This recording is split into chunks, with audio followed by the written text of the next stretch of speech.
Howdy, folks. I want to welcome you to the campfire, a place where we can just sit and tell a story or two, and we can ponder on the unusual and mysterious things that occur out here in the wild. I'll tell you some of my stories, and well, you can tell me some of yours. This is Clay Steele. Come join me around the campfire here beneath the stars. Grab a cup of coffee or a cold drink, and let's talk about our stories. Can't wait.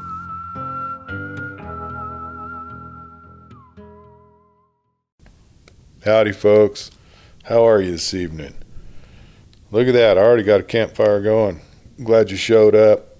I got some stories. I'd really like to tell you a couple of them. Let's get us a drink. Let's sit down. Let's kind of watch the fire for a bit and tell some stories. How's that sound? It's a good night for it. Well, okay, here's one. I was thinking about this the other day. I don't know exactly where I heard it, but I heard it, and I'll try to repeat it best I remember it. This has to do with, kind of like life, it's kind of metaphorical. When our old get old, we put them in homes now. It used to be where you lived on a ranch or you lived in a home and you had maybe 3 generations or maybe even 4 generations, depending on how long they were living back, how far back you were, and living in the same house. And so the grandparents would be taking care of their grandchildren, and the parents would be working in the fields or in town or whatever the case may be. But everybody was there to support each other. Nowadays, we've lost that nuclear family thing, and so we put our elderly in homes to live their lives, comfortably until the end of their natural life. But what we lose in that is we lose their experience and their humor and their reasoning ability and their wisdom. It's all gone with us. We don't get it from weekly visits. We miss it because they're not in the home. And that's what happened here. There was this old woman, and she lived alone because everybody kind of had died off around her, and the rest of them had moved out to go start their own families, and that's the way it works.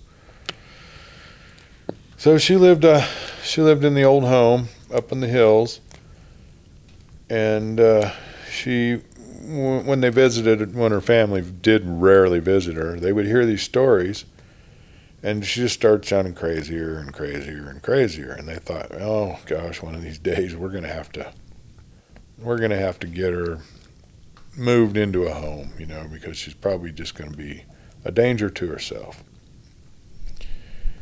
Well, what she would tell stories about is about her boys visiting.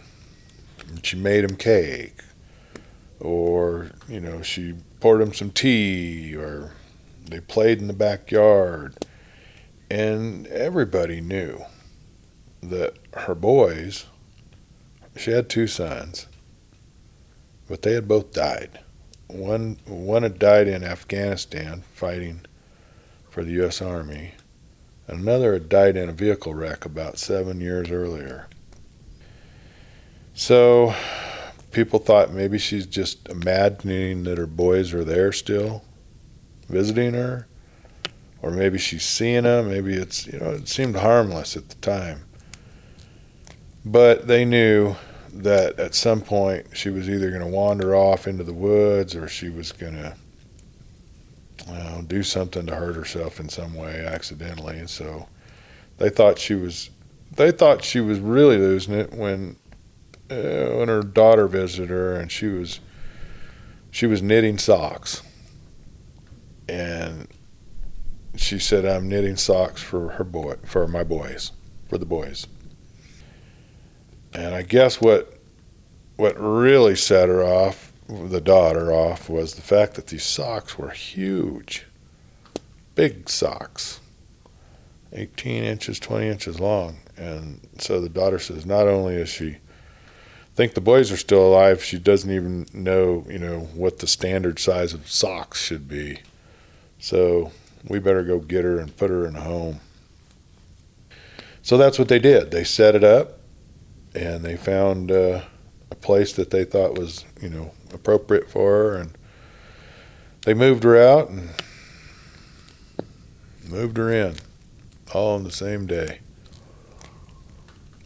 Yep, it's kind of a sad story because, she was happy and she was not hurting anybody, and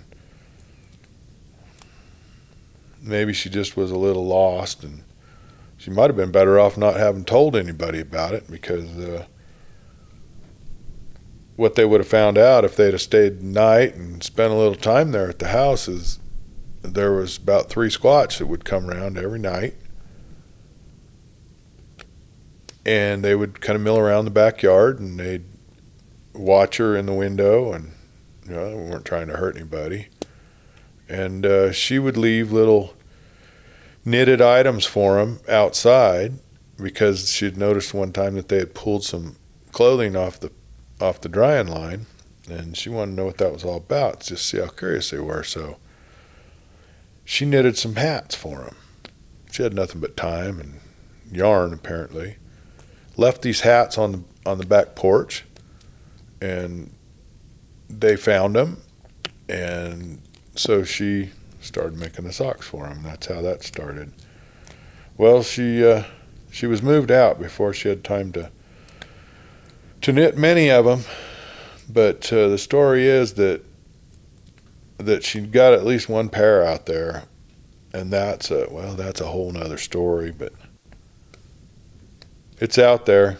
You might have heard it. If you have, tell me about it. Let me know what your version of that one was. Well, she didn't last long in the home. You know how that is. Most folks don't, or a lot of folks don't, I should say. When they go to the home, why they sort of breaks their heart sometimes. And she was one of those people. But the one thing I think we can be sure of is that she finally found happiness with her boys. Yeah. When I heard Clay's story, it brought to mind my own mother. Oh, my mother was an avid knitter, and one time I went to visit her. She lived in Colorado, and I had gone out to visit her, and she lived in a little apartment, and she was busy knitting, which is what she always did, but she was knitting these outrageously large socks. And I shouldn't have been surprised, because my mom knitted, for instance, she would knit a scarf that could wrap around a giraffe's neck. I mean, everything she did in a very big way. So I'm looking at these socks, and they are enormous. And I said, Mom, who are you making these socks for? And without skipping a beat, she said, for Bigfoot. And I started laughing, because you never knew what my mom was going to say. She lived in the middle of a town. She very rarely went outside. And so I don't know where she got that idea in mind that she was going to make these socks for Bigfoot. But again, it didn't really surprise me. She also made things for aliens. She had a bunch of real quirky things. But anyway, I heard Clay's story, and it just brought to mind those outrageously big socks that my mom made. So thank you, Clay, for bringing back that memory of my mom. It's nice to have good memories of her. So thank you. Well, that's the story I had for you tonight. Well, if I think of some more here in a little bit, well, we'll do it again. Thanks for coming.